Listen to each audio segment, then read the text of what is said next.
आपलं शहर आता स्मार्ट होत आहे। मग तुम्ही कधी स्मार्ट होताय?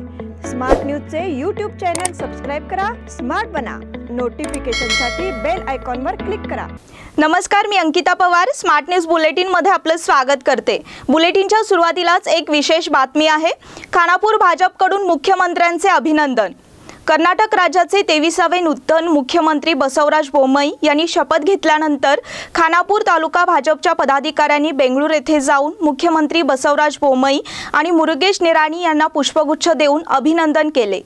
यावेळी विधान परिषद सदस्य महांतेश कवडगीमठ, जिल्हा भाजपा उपाध्यक्ष प्रमोद कोचेरी, भाजपा तालुका अध्यक्ष संजय कुबल, भाजप नेते विठ्ठल हलगेकर, वन निगम बेंगळूरचे संचालक सुरेश देसाई, माजी जिल्हा पंचायत सदस्य बाबूराव देसाई, ज्योतिबा रेमाणी, भाजपा नेते किरण येळूरकर, वसंत देसाई, अप्पय्या कोडोळी, अशोक देसाई, धनश्री सरदेसाई, गुंडू तोपिनकट्टी, प्रकाश गावडे आदी भाजप नेते उपस्थित होते। यावेळी खानापूर तालुक्यातील विकास आणि अतिवृष्टीमुळे तालुक्यातील रस्ते, पूल, शेती, घरे यांची हानी झाली आहे याची माहिती देऊन यावेळी निवेदन सादर केले। आणि आता एक नजर ठळक घडामोडींवर। वीकेंड लॉकडाऊन आणि नाईट कर्फ्यूची घोषणा। अतिवृष्टी आणि पुरामुळे जिल्ह्यात 7,800 कोटींचे नुकसान। 10वी निकाल उद्या जाहीर होण्याची शक्यता। शैक्षणिक धोरणांच्या निषेधार्थ विद्यार्थ्यांचे आंदोलन। दूधगंगा काठावरील ऊस पिकांच्या नुकसानीमुळे शेतकरी संकटात। ढोणेवाडी कारदगा येथे कामगारांना धान्य किटचे वितरण। मराठी फलकांसाठी प्रादेशिक आयुक्तांना भेटण्याचा महाराष्ट्र एकीकरण समितीचा निर्णय। कॅम्पमध्ये झाड कोसळून रिक्षाचे नुकसान। नूतन कॅबिनेट मंत्री शशिकला जोले यांच्यावर अभिनंदनाचा वर्षाव। कुस्तीमधून आणखीन एक आनंदाची बातमी, बजरंग पुनिया उपांत्य फेरीत दाखल। आयुष्यात अडचणीचे प्रसंग सांगून येत नाहीत, म्हणूनच अशा प्रसंगात पाठीशी उभं राहणारे नाव म्हणजेच अण्वेकर गोल्ड।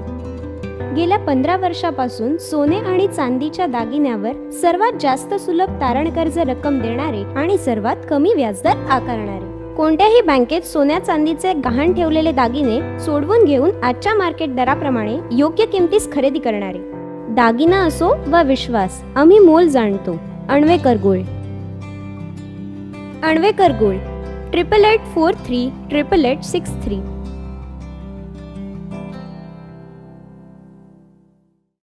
आणि आता पाहूयात सविस्तर बातम्या। कर्नाटक राज्यातील कोरोना संकट गंभीर होताना दिसत आहे। कोरोनानं हळूहळू सर्व शहरांमध्ये हातपाय पसरण्यास सुरुवात केली आहे। कोरोनानं डोकं वर काढलं आहे। कोरोनाचा वाढता प्रसार लक्षात घेऊन प्रशासनानं नाईट कर्फ्यू लागू करण्याचा निर्णय घेतलाय। या वेळेत कलम 144 लागू राहील। तसेच सीमेवरील बेळगाव, बीदर, गुलबर्गा, म्हैसूर, चामराजनगर, दक्षिण कन्नड, कोडगू आणि विजापूर जिल्ह्यात शनिवार आणि रविवार वीकेंड कर्फ्यूची घोषणा मुख्यमंत्री बसवराज बोम्मई यांनी केली आहे। राज्यातील अनेक शहरातील परिस्थिती कोरोनामुळे बिघडत चालली आहे। रुग्णांची संख्या वाढताना दिसत असून जिल्हा आणि महापालिका प्रशासन सतर्क झालंय। कोरोना परिस्थिती संदर्भात नाईट कर्फ्यू लागू करण्याचा निर्णय घेण्यात आला। रात्री 9 ते सकाळी 5 वाजेपर्यंत नाईट कर्फ्यू असणार आहे। मुख्यमंत्री बसवराज बोम्मई यांनी कोरोना रुग्ण वाढल्यास संबंधित जिल्ह्यातील अधिकाऱ्यांना जबाबदार धरण्याचा इशारा दिलाय। त्यामुळे सीमेवर काटेकोर तपासणी केली जात आहे। अतिवृष्टी आणि पुरामुळे जिल्ह्यात 7,800 कोटींचे नुकसान। मागील महिन्यापासून झालेल्या अतिवृष्टी आणि पुरामुळे जिल्ह्यात 7,800 कोटी रुपयांचे नुकसान झाले आहे। याची माहिती पालकमंत्र्यांच्या अध्यक्षतेखाली झालेल्या बैठकीत देण्यात आली। पालकमंत्री गोविंद कारजोळ यांनी शुक्रवारी अधिकारी वर्गाची बैठक घेतली। तसेच झालेल्या नुकसानीचा तपशील जाणून घेतला। आवश्यक भरपाईसाठी त्वरित अर्थसहाय्य उपलब्ध करून देण्यात येईल असे त्यांनी सांगितले। बैठकीला प्रादेशिक आयुक्त अमलान आदित्य विश्वास, जिल्हाधिकारी MG हिरेमठ, जिल्हा पंचायतीचे CO डॉक्टर HV दर्शन, जिल्हा पोलीस प्रमुख लक्ष्मण निंबर्गी आदी उपस्थित होते। अतिवृष्टीमुळे जिल्ह्यात पूर परिस्थिती निर्माण झाली होती। यामुळे सरकारी मालमत्तेसह नागरिकांच्या मालमत्तेचे मोठे नुकसान झाले आहे। तसेच रस्त्यांचे देखील नुकसान झाले आहे। तातडीने रस्ते दुरुस्ती करण्यासाठी 120 कोटी रुपयांची तरतूद करण्यात आली आहे। त्याचप्रमाणे पुरामध्ये गेलेल्या 4 बळींच्या कुटुंबियांना आर्थिक मदत देण्याची व्यवस्था करण्यात आली आहे। या संदर्भात केंद्र सरकारचे पथक पाहणीसाठी येणार असून त्यानंतर आर्थिक मदतीचे निवारण करण्यात येईल अशी माहिती पालकमंत्र्यांनी दिली। 10वी निकाल उद्या जाहीर होण्याची शक्यता। राज्य सरकारने मागील महिन्यात घेतलेल्या SSLC म्हणजेच 10वीच्या परीक्षेचा निकाल शनिवार दिनांक 7 रोजी जाहीर होण्याची शक्यता आहे। यापूर्वी दिनांक 10 ऑगस्ट रोजी निकाल जाहीर करण्यात येतील असे सांगण्यात आले होते, मात्र यामध्ये बदल करण्यात आला आहे। 10वी परीक्षेचे मूल्यमापन पूर्ण झाले असून निकाल नियोजित वेळेआधी जाहीर करण्यासाठी मंडळाने तयारी केली आहे। मंडळाच्या संचालिका व्ही सुमंगला यांनी शिक्षण खात्याचे मुख्य सचिव उमाशंकर यांच्याकडे निकाल सादर केला आहे। या संदर्भात मुख्यमंत्री बसवराज बोम्मई यांना देखील माहिती देण्यात आली आहे, त्यामुळे निकाल शनिवारी जाहीर होणार असल्याचे संकेत मिळाले आहेत। शैक्षणिक धोरणांच्या निषेधार्थ विद्यार्थ्यांचे आंदोलन। राज्यातील शिक्षण विभागाने महाविद्यालयीन विद्यार्थ्यांच्या परीक्षांबाबत संभ्रमाचे धोरण स्वीकारले आहे। याबद्दल विद्यार्थी वर्गाच्या वतीने सरकारचा निषेध करण्यात आला। All India democratic institute organisation या संस्थेच्या वतीने येथील जिल्हाधिकारी कार्यालयासमोर निदर्शने करण्यात आली। तसेच जिल्हाधिकारी यांच्या मार्फत निवेदन देऊन या धोरणांमध्ये बदल व्हावा अशी मागणी करण्यात आली। सरकारने पदवी अभ्यासक्रमासाठी निश्चित धोरण राबवावे। डिप्लोमा विद्यार्थ्यांना 10वीच्या नियमाप्रमाणे एकच परीक्षा द्यावी। त्याचप्रमाणे इतर परीक्षांच्या बाबतीत योग्य निर्णय वेळेत जाहीर करावेत अशा मागण्या निवेदनाद्वारे करण्यात आल्या। दूधगंगा काठावरील ऊस पिकांच्या नुकसानीमुळे शेतकरी संकटात। महापुराने दूधगंगा वेदगंगा नदी काठावरील हजारो हेक्टरवरील ऊसाच्या पिकाचे मोठ्या प्रमाणात नुकसान झाले आहे। त्यामुळे यंदाही बळीराजा आर्थिक संकटात सापडलाय। शेतकऱ्यांनी पिके जगविले मात्र महापुराने गमावले अशी विदारक परिस्थिती आता शेतकऱ्यांची झाली आहे। नगदी पीक असलेल्या ऊसाची लागवड दूधगंगा वेदगंगा पट्ट्यात केली जाते। यंदाही महापुराने थैमान घालून संपूर्ण जनजीवन विस्कळीत करून सोडले आहे। पुराचे पाणी गेल्या 15 दिवसांपासून ऊस पिकात राहिल्याने ऊस पीक कुजून नष्ट झाले आहे। काही शेतकऱ्यांनी ऊस रोपांची लागवड केली होती, तरीही पुराच्या पाण्यात गेल्यामुळे नुकसान झाले आहे। खरीप हंगामातील सोयाबीन, भुईमूग आणि इतर पिकांनाही हानी पोहोचली आहे। संपूर्ण पिके नष्ट झाल्याने शेतकऱ्याला आर्थिक मोठा फटका बसलाय। अगोदरच शेतकरी आर्थिक संकटात असताना पुन्हा महापुराने हातातोंडाशी आलेली पिके हिरावून नेल्याने शेतकरी हवालदिल झाला आहे। त्यामुळे शासनाने योग्य पंचनामे करून शेतकऱ्यांना नुकसान भरपाई देण्याची मागणी शेतकऱ्यांकडून व्यक्त होत आहे। ढोणेवाडी कारदगा येथे कामगारांना धान्य किटचे वितरण। मंत्री शशिकला जोल्ले आणि खासदार अण्णासाहेब जोल्ले यांच्या प्रयत्नातून कामगार खात्याकडून असंघटित कामगारांना जीवनावश्यक वस्तूंच्या किटचे वितरण ढोणेवाडी आणि कारदगा येथे करण्यात आले। असंघटित कामगारांच्या कल्याणासाठी कर्नाटक राज्य सरकार अनेक उपाययोजना राबवत आहे। सदर असंघटित कामगारांच्या कुटुंबांची परवड कोरोना महामारीत होऊ नये म्हणून 5000 रुपये परिहार निधीसह आणि जीवनावश्यक वस्तू किटचे वितरण कामगार कार्यालयाकडून वाटप करण्यात येत आहे। ढोणेवाडी येथील 8 असंघटित कामगारांना किटचे वितरण ग्रामपंचायत अध्यक्ष तुकाराम माळी, भाजपा अध्यक्ष सखाराम नागराळे, अरविंद पाटील, चिमासो नाडगे यांच्या हस्ते वितरण करण्यात आले। तर कारदगा येथील 37 कामगारांना APMC सदस्य नितेश खोत, तालुका पंचायत सदस्य दादासाहेब नरगट्टे, बाबासाहेब खराडे आणि मलिक सदगुरू यांच्या हस्ते वाटप करण्यात आले। मराठी फलकांसाठी प्रादेशिक आयुक्तांना भेटण्याचा महाराष्ट्र एकीकरण समितीचा निर्णय। सीमा भागात मराठी फलकांबद्दल त्वरित कार्यवाही व्हावी यासाठी काही दिवसात जिल्हाधिकारी आणि प्रादेशिक आयुक्तांची भेट घेण्याचा निर्णय मध्यवर्ती समितीच्या बैठकीत झाला। मराठा मंदिर सभागृहात मध्यवर्ती महाराष्ट्र एकीकरण समितीची बैठक गुरुवार दिनांक 5 रोजी अध्यक्ष दीपक दळवी यांच्या अध्यक्षतेखाली पार पडली। केंद्रीय भाषिक अल्पसंख्याक आयोगाने दिलेल्या अहवालानुसार सीमा भागात मराठी फलक लावण्यात यावेत यासाठी येत्या काही दिवसात जिल्हाधिकारी आणि प्रादेशिक आयुक्तांची भेट घेऊ प्रकाश मरगाळे यांनी आपले विचार मांडले। यावेळी सरचिटणीस मालोजी अस्टेकर, LI पाटील, रणजित चव्हाण पाटील यांनी मनोगत व्यक्त केले। बैठकीला ॲडव्होकेट राजाभाऊ पाटील आणि इतर पदाधिकारी उपस्थित होते। या बैठकीत खानापूर युवा समितीने पंतप्रधान नरेंद्र मोदी यांना पत्र पाठविण्याच्या उपक्रमात सहभागी होण्याचा ठराव करण्यात आला, तर येळ्ळूर वेशीत कन्नड फलक लावण्याच्या प्रशासनाच्या निर्णयाचा निषेध करण्यात आला। सीमा कक्षात IAS अधिकारी नियुक्त करण्याच्या मागणीचा ठराव करण्यात आला। कुस्तीमधून आणखीन एक आनंदाची बातमी, बजरंग पुनिया उपांत्य फेरीत दाखल। ऑलिम्पिक 2020 मध्ये गुरुवारी भारतासाठी एक आनंदाची बातमी आली आहे। कुस्तीमध्ये भारताच्या बजरंग पुनियाने 35 किलो वजनी गटात सलग 2 विजय मिळवून उपांत्य फेरीत धडक मारली आहे। सुवर्ण पदकासाठी बजरंग दलला 2 विजयांची गरज आहे। गुरुवार दिनांक 6 ऑगस्ट रोजी संपूर्ण देशाचे लक्ष महिला हॉकी संघाच्या कांस्य पदकाच्या लढतीवर होते। महिला संघाला ग्रेट ब्रिटनकडून पराभव झाला, पण कुस्तीमध्ये बजरंगने निराशा केली नाही। पहिल्या लढतीत त्याने कझाकिस्तानचा अर्नाझरचा पराभव केला, त्यानंतर इराणच्या गियाजीवर शानदार विजय मिळवत उपांत्य फेरीत प्रवेश केला आहे।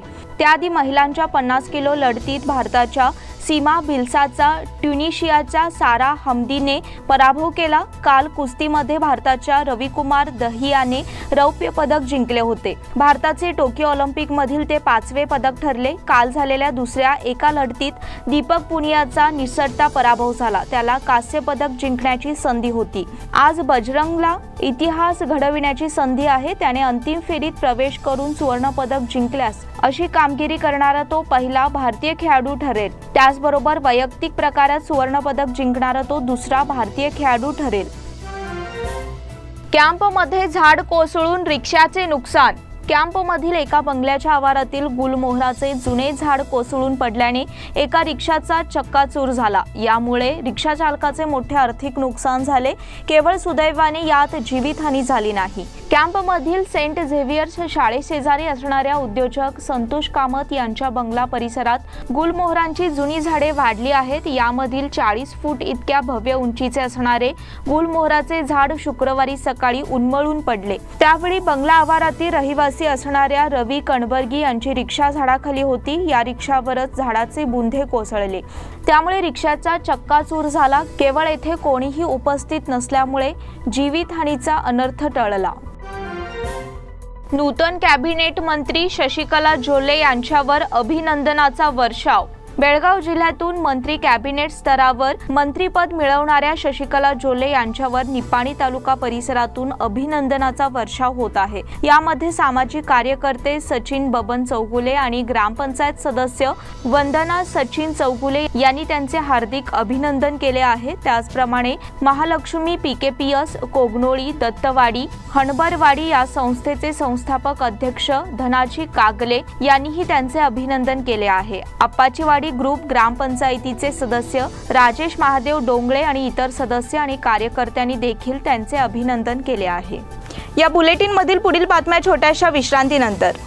Poddar brothers jewellers, a perfect blend of traditional and modern jewelry in North Karnataka, Goa and Southern Maharashtra, serving since 5 generations.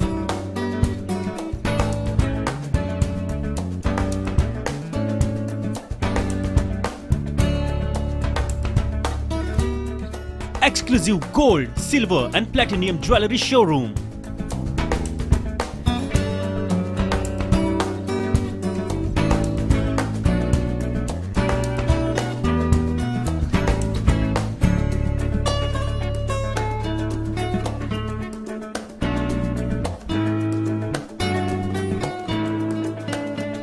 Poddar Brothers, Poddar Sons and Grandsons. Khade Bazar, Belgaum. Call is on 0831 240 5550 or 51 or 52 or 53. Visit us at www.poddarjewelers.com.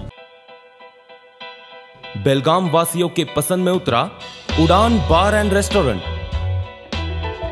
Social distancing का ख्याल रखते हुए हमारा staff देता है बेहतरीन service का विश्वास।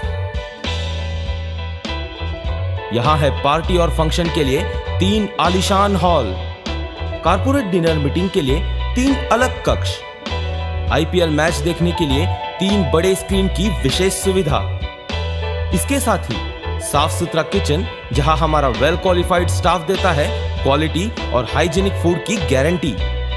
तो फिर खाने की हो बात तो आना परिवार के साथ। उड़ान बार एंड रेस्टोरेंट, लिंगराज कॉलेज के पास, बेलगावी। फोन 0831 2435 777। विश्रांतीनंतर पुन्हा एकदा आपले स्वागत। जपानमध्ये सुरू असलेल्या टोकियो ऑलिम्पिक 2020 मध्ये भारताचे खेळाडू देशाचे नाव उंचावण्याचा प्रयत्न करत आहेत। काही खेळाडूंनी टोकियोमध्ये शानदार कामगिरी करत पदक देखील जिंकून दिले। अशातच भारतात केंद्र सरकारने एक मोठा निर्णय घेतलाय। पंतप्रधान नरेंद्र मोदी यांनी राजीव गांधी खेलरत्न पुरस्काराचे नाव बदलून मेजर ध्यानचंद खेलरत्न पुरस्कार केल्याचे जाहीर केले आहे। मोदींनी या संदर्भात एक ट्विट केले आहे। नामदेव दैवकी संस्थेतर्फे रोग प्रतिबंधक औषधाचे वितरण। खडेबाजार बेळगाव येथील श्री नामदेव दैवकी संस्थेतर्फे शुक्रवारी रोग प्रतिबंधक लसीचे वितरण करण्यात आले। या कार्यक्रमाचा लाभ घेण्यासाठी समाज बांधव आणि नागरिक मोठ्या संख्येने उपस्थित होते। सध्याच्या काळात डेंग्यू आणि चिकनगुनियाचा प्रसार मोठ्या प्रमाणात होत आहे। अशा परिस्थितीत नागरिकांनी रोग प्रतिबंधक लस घेणे गरजेचे आहे। त्यामुळे समाज बांधवांच्या वतीने संस्थेच्या वतीने या लसीकरण मोहिमेचे आयोजन करण्यात आले होते। डॉक्टर प्रकाश राजगोळकर आणि डॉक्टर भूषण सुतार यांच्या मार्गदर्शनानुसार हे शिबिर पार पडले। याला नागरिकांचा उत्तम प्रतिसाद लाभला। कार्यक्रम संयोजनासाठी संस्थेच्या पदाधिकारी आणि सदस्यांनी परिश्रम घेतले। हातमाग व्यवसायाला प्रोत्साहनासाठी आयोजन। पारंपरिक पद्धतीने वस्त्र निर्मिती करणाऱ्या हातमाग व्यवसायाला प्रोत्साहन देण्याची सरकारची योजना आहे। यासाठी भारतीय जनता पक्षाच्या महिला मोर्चाने व्होकल फॉर लोकल ही संकल्पना राबविली आहे। या निमित्ताने सुळेभावी येथील हातमाग प्रकल्पांना भेटी देण्यात आल्या, तसेच तेथील कामगारांशी संवाद साधण्यात आला। भाजप महिला मोर्चाच्या उपाध्यक्षा डॉक्टर सोनाली सरनोबत यांच्यासह ज्योती कुलकर्णी, चेतना अगसगेकर यांनी यासाठी पुढाकार घेतला होता। या व्यावसायिकांकडून साड्यांची खरेदी करून त्यांना प्रोत्साहन देण्याचा प्रकल्प करण्यात आला। तसेच अंगणवाडी आणि आशा कार्यकर्त्यांना याच साड्यांची भेट देऊन त्यांचा गौरव करण्यात आला। वन टच फाउंडेशन संस्थेच्या वतीने फुटबॉलपटू मुलींचा सत्कार। येथील वन टच फाउंडेशन जुना गुडशेट रोड या संस्थेच्या वतीने युक्रेन या देशात दिनांक 11 ते 16 ऑगस्ट 2021 मध्ये होणाऱ्या मिनी फुटबॉल महिला वर्ल्ड कप या संघात बेळगावच्या कन्या कुमारी अंजली हिंडलगेकर, कुमारी अदिती जाधव, कुमारी प्रियांका कंगराळकर या मुलींची निवड झाल्याबद्दल वन टच फाउंडेशन एक हात मदतीचा या सामाजिक कार्यात अग्रेसर असणाऱ्या संस्थेच्या वतीने फेटा, शाल, पुष्पगुच्छ, गौरव चिन्ह, रोख रक्कम आणि मिठाई भरून सत्कार करण्यात आला। तसेच आपल्या कुटुंबाचं, बेळगाव शहराचं, देशाचं नाव उज्ज्वल करा असे संस्थेचे अध्यक्ष विठ्ठल फोंडू पाटील यांनी सांगितले आणि पुढील वाटचाली शुभेच्छा देण्यात आल्या। GIT संस्थेचा औद्योगिक संस्थेशी समन्वय करार। कर्नाटक लॉ सोसायटी संचालित GIT संस्थेने नुकताच गरुड अलाइड टेक्नॉलॉजीज या संस्थेशी समन्वय करार केलाय। या समन्वय करारामुळे दोन्ही संस्थांचे परस्पर सहकार्य वाढणार असल्याचा विश्वास व्यक्त करण्यात आला। गरुड संस्थेतील संशोधन कार्यासाठी GITचे सहकार्य मिळेल आणि GIT मधील विद्यार्थ्यांना या प्रकल्पात शिक्षणाची संधी मिळेल असा हा समन्वय करार आहे। या करारावर संस्थेचे उपाध्यक्ष राम भंडारे यांनी GIT तर्फे स्वाक्षरी केली, तर गरुड संस्थेतर्फे CEO आशिष कुलकर्णी यांनी स्वाक्षरी केली। या कार्यक्रमाला संस्थेचे संचालक सचिन परमाज, राज बेळगावकर, प्राचार्य JK Kittur, doctor SV Divekar, doctor RM Kulkarni आणि इतर मान्यवर उपस्थित होते। युरिया टंचाई आणि विक्री व्यवहारात शेतकऱ्यांची लूट। सध्या शेतीची कामे पूर्ण करण्यासाठी शेतकरी वर्गाला युरियाची गरज आहे, परंतु बेळगाव तालुक्यात युरियाची कृत्रिम टंचाई निर्माण करण्यात आली आहे। तसेच या व्यवहारात शेतकऱ्यांची लूट होत असल्याची शेतकऱ्यांची तक्रार आहे। कृषी पत बँकांकडून शेतकऱ्यांना रासायनिक खतांची विक्री करण्यात येते, परंतु या ठिकाणी पदाधिकारी आणि कर्मचारी यांच्या संगनमताने शेतकऱ्यांची लूट सुरू आहे। कुंपणानेच शेत करण्याचा प्रकार सुरू असल्याने शेतकऱ्यातून चौकशीची मागणी होत आहे। शेतकऱ्यांचे हित जपण्यासाठी ग्रामीण भागात कृषी पत सहकारी बँका कार्यरत आहेत। त्यांच्या माध्यमातून शेतकऱ्यांना रासायनिक खतांचा पुरवठा केला जातो। मात्र गेल्या काही वर्षांपासून संस्था चालकांनी शेतकऱ्यांची लूट चालविली आहे। युरिया चढ्या भावाने विक्री करण्यात येत असून बिल देण्यात येत नाही। युरिया खताची मागणी वाढल्याने बाजारपेठेत व्यापाऱ्यांची कृत्रिम टंचाई निर्माण करून शेतकऱ्यांची लूट चालविली आहे। त्याचबरोबर कृषीपत बँकातूनही युरिया खरेदीत लूट केली जात आहे। कृषीपत बँकांमधील संचालक आणि सेक्रेटरी खताची चढ्या भावाने परस्पर विक्री करीत आहेत। त्यामुळे शेतकऱ्यांची होणारी लूट कोण थांबविणार असा प्रश्न उपस्थित केला जात आहे। खानापूर तालुका युवा समितीच्या मोहिमेला उदंड प्रतिसाद। खानापूर तालुका महाराष्ट्र एकीकरण युवा समितीने पंतप्रधान नरेंद्र मोदींना हजारो पत्र सीमा प्रश्नाच्या सोडवणुकीसाठी 9 ऑगस्ट क्रांती दिनी पाठविण्याचा जो संकल्प केला आहे त्याला सीमा भागातून मोठा पाठिंबा मिळत आहे। आज सीमा लढ्यात मोठं योगदान असलेल्या निडगल तालुका खानापूर गावातून शेकडो पत्रे पाठविण्याचा निर्धार करण्यात आला। यावेळी प्रवीण पाटील, ग्रामपंचायत सदस्य परशुराम कदम, उपाध्यक्ष एपीएमसी रावसाहेब पाटील, माजी ग्रामपंचायत अध्यक्ष बरगाव महादेव कदम गुरुजी, दिगंबर देसाई, यल्लाप्पा सुतार, विश्वास पाटील, नागेश कदम, कल्लाप्पा कांबळे, सिद्धेश्वर कदम, यल्लाप्पा कदम, मल्लू पाटील, रामचंद्र पाटील, सुवर्णा पाटील, वनिता सुरेश पाटील, कविता सुभाष निडगलकर, रेखा तानाजी कदम आणि कार्यकर्ते उपस्थित होते। भाजप ग्रामीण तर्फे चिकनगुनिया डेंग्यू लसीचे वितरण। भारतीय जनता पक्ष बेळगाव ग्रामीण विभागातर्फे गावांसाठी रोग प्रतिबंधक लसीचे वितरण करण्यात आले। सोनोली, येळेबैल, राकसकोप, बिजगर्णी, कावळेवाडी, बेळवट्टी, बाकमूर या पश्चिम भागातील गावांसाठी चिकनगुनिया डेंग्यू प्रतिबंधक लसीचे वितरण विनय विकास कदम यांच्यातर्फे करण्यात आले। या भागामध्ये पावसाचे प्रमाण जास्त असल्यामुळे संभाव्य डेंग्यूचा प्रसार रोखण्यासाठी चिकनगुनिया डेंग्यू लसीचे 25,000 लोकांना पुरेल इतक्या लस वितरित करण्यात आल्या। भारतीय जनता पार्टी जिल्हा पंचायत सदस्य मोहन मोरे, विनोद पाटील, नारायण झंगरूचे, अमोल जाधव, चैतन पाटील, शिवाजी अमरोळकर, राहुल शाहपूरकर यांच्यासह भारतीय जनता पक्षाचे पदाधिकारी आणि कार्यकर्ते, विश्व हिंदू परिषद, बजरंग दल कार्यकर्ते आणि नागरिक उपस्थित होते। साहेब फाउंडेशनच्या वतीने कुसमळी गावात रोग प्रतिबंधक डोस। शहरासह ग्रामीण भागात साथीच्या आजारांचा प्रभाव वाढला आहे, याकडे लक्ष देऊन साहेब फाउंडेशनच्या वतीने रोग प्रतिबंधक औषध वितरण करण्यात येत आहे। गुरुवारी खानापूर तालुक्यातील कुसमळी गावात रोग प्रतिबंधक डोस मोहीम राबविण्यात आली। साहेब फाउंडेशनच्या संस्थापिका श्रीमती उज्ज्वला संभाजी पाटील यांच्या मार्गदर्शनाद्वारे साहेब फाउंडेशनच्या वतीने रोग प्रतिबंधक डोस मोहीम राबविण्यात येत आहे। गुरुवारी कुसमळी गावातील लक्ष्मी मंदिरात गावकऱ्यांना रोग प्रतिबंधक डोस देण्यात आला। यावेळी सामाजिक कार्यकर्त्या श्रद्धा पाटणेकर, विशाल पाटणेकर, भारतीय जनता पक्ष युवा मोर्चा खानापूर तालुका जनरल सेक्रेटरी पवन गायकवाड, ग्रामपंचायत सदस्य अनंत सावंत, विलास गायकवाड, प्रवीण देसाई यांच्यासह बहुसंख्य कार्यकर्ते उपस्थित होते। आमदार डॉक्टर अंजली निंबाळकरांनी घेतली मुख्यमंत्र्यांची भेट। खानापूरच्या आमदार डॉक्टर अंजली निंबाळकर यांनी आज शुक्रवारी सकाळी मुख्यमंत्री बसवराज बोम्मई यांची भेट घेतली। यावेळी आमदार निंबाळकर यांनी मुख्यमंत्री बोम्मई यांना मुख्यमंत्री पदाच्या शुभेच्छा दिल्या। त्याचबरोबर खानापूर तालुक्यातील विविध समस्या आणि विकास कामांसंदर्भात चर्चाही केली। खानापूर मतदारसंघातील विविध समस्या त्याचबरोबर नियोजित विकास कामे या संदर्भात चर्चा करतानाच प्रामुख्याने अलीकडेच झालेल्या अतिवृष्टीमुळे खानापूर तालुक्यात आलेल्या महापुराने मोठी हानी झाली आहे, त्या संदर्भात चर्चा केली। महापुरातील नुकसान अपघातग्रस्तांना नुकसान भरपाई देऊ असे आश्वासन मुख्यमंत्री बोम्मई यांनी दिले आहे, अशी माहिती आमदार निंबाळकर यांनी दिली। वाटणीच्या वादातून मोठ्या भावाने केला लहान भावाचा खून।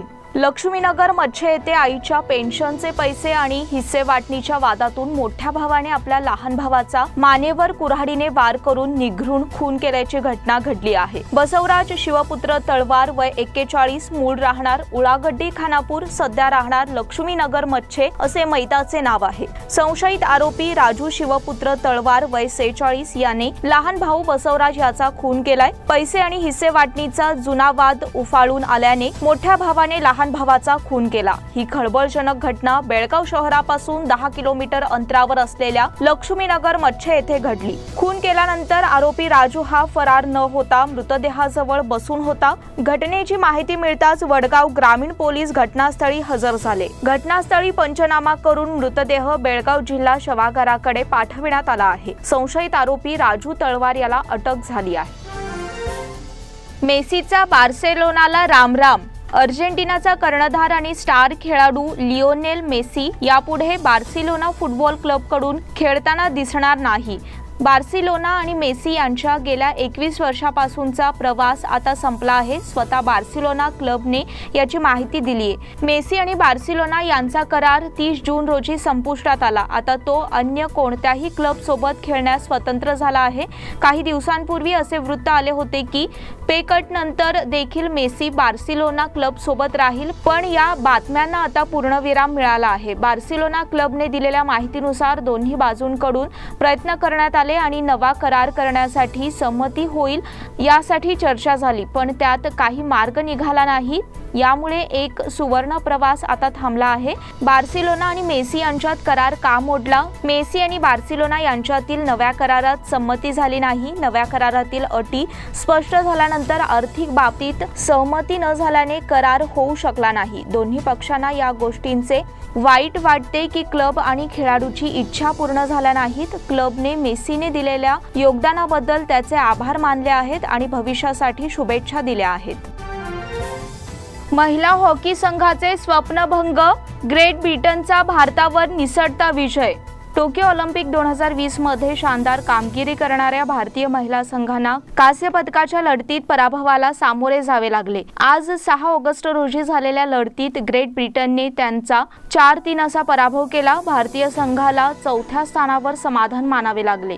याआधी भारतीय हॉकी संघाने 1980च्या मॉस्को ऑलिम्पिकमध्ये सर्वोत्तम कामगिरी केली होती, तेव्हा महिला संघाने 4था क्रमांक पटकावला होता। कालच भारताच्या पुरुष हॉकी संघाने 41 वर्षांनंतर ऑलिम्पिकमध्ये पदक जिंकले होते। पुरुष संघाने जर्मनीचा 5-4 असा पराभव करून कांस्य पदक जिंकले होते। पहिल्या क्वार्टरमध्ये इंग्लंडने गोल करून 1-0 अशी आघाडी घेतली होती। भारतीय संघ बॅकफूटवर दिसत होता। या क्वार्टरमध्ये भारताने गोल केला नसला तरी भारताची गोलकीपर सविताने 4 गोल सेव्ह केले। दुसऱ्या क्वार्टरमध्ये इंग्लंडने पुन्हा एकदा गोल करून आघाडी 2-0 अशी केली। भारतीय संघ अडचणीत दिसत असताना 25व्या मिनिटाला पेनल्टी कॉर्नरवर गुरजीत कौरने भारताने पहिला गोल केला। त्यानंतर पुढच्याच मिनिटाला गुरजीतने पेनल्टी कॉर्नरवर दुसरा गोल करून बरोबरी केली। दुसऱ्या क्वार्टरचा खेळ संपण्यास 2 मिनिटे शिल्लक असताना भारताच्या वंदना कटारियाने तिसरा गोल करून इंग्लंडला मोठा धक्का दिला। 2-0 ने पिछाडीवर असलेल्या भारताने आता 3-2 अशी आघाडी घेतली होती। पहिल्या हाफचा खेळ संपला तेव्हा भारताकडे 3-2 अशी महत्त्वाची आघाडी होती। तिसऱ्या क्वार्टरमध्ये ब्रिटनने 3-3 अशी बरोबरी केली। चौथ्या क्वार्टरमध्ये गोल करून भारताविरुद्ध 4-3 अशी आघाडी मिळवली। त्यानंतर त्यांनी भारताला गोल करू दिला नाही। भारताकडून गुरजीत कौरने 2 तर वंदनाने 1 गोल केला। याचबरोबर स्मार्ट न्यूजचे आजचे बुलेटिन इथेच संपले। धन्यवाद।